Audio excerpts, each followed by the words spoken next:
গতকাল ছাত্র সমাজের ডাকা নবান্ন অভিযানে রক্তাক্ত পুলিশ, তারপরেও সংযত থেকেছে পুলিশ। পুলিশের কাজের প্রশংসায় মমতা বন্দ্যোপাধ্যায়। কালকে ছবিতে আমরা দেখেছি ডেড বডি নিতে এসেছিল কালকে, পুলিশ এতটাই সংযত ছিল। কারো মাথা ফাটিয়ে দিয়েছে, কারো চোখ কেড়ে নিয়েছে, কারো কান ফাটিয়ে দিয়েছে, কারো হাত পা ভেঙে দিয়েছে, তাও পুলিশকে আমি কালকের জন্য স্যালুট জানাই। ওরা সংযত থেকে নিজের রক্ত দিয়েছে, কিন্তু বিজেপি চক্রান্তের কাছে কোনো ডেড বডি তুলে দেয়নি, এটা মাথায় রাখবেন।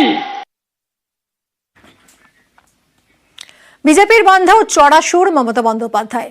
আন্দোলনে জল ঢালার চক্রান্তের অভিযোগ, মৃতদেহের রাজনীতি বিজেপির বলে আক্রমণ করেছেন।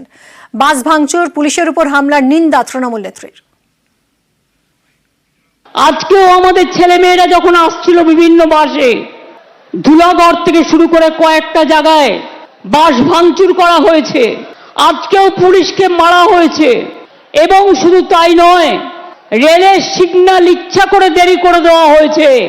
কারণ এখানে রেল বলুন, সিবিআই বলুন, ইডি বলুন, ইনসাফ বলুন, সবকিছু বিজেপি করে, বিজেপি চালায়। আমি কোনোদিন এরকম কেন্দ্রীয় সরকার দেখিনি যে দল নির্ভর দলদাস। বিজেপি পার্টি একটা দলদাসের সরকার।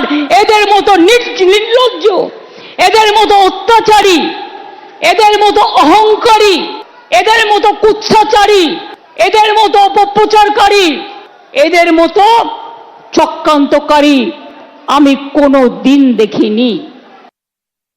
আজকে বন্ধ রেখে দিয়েছে বিজেপি জেনে শুনে, কারণ ওদের ডেড বডি চাই।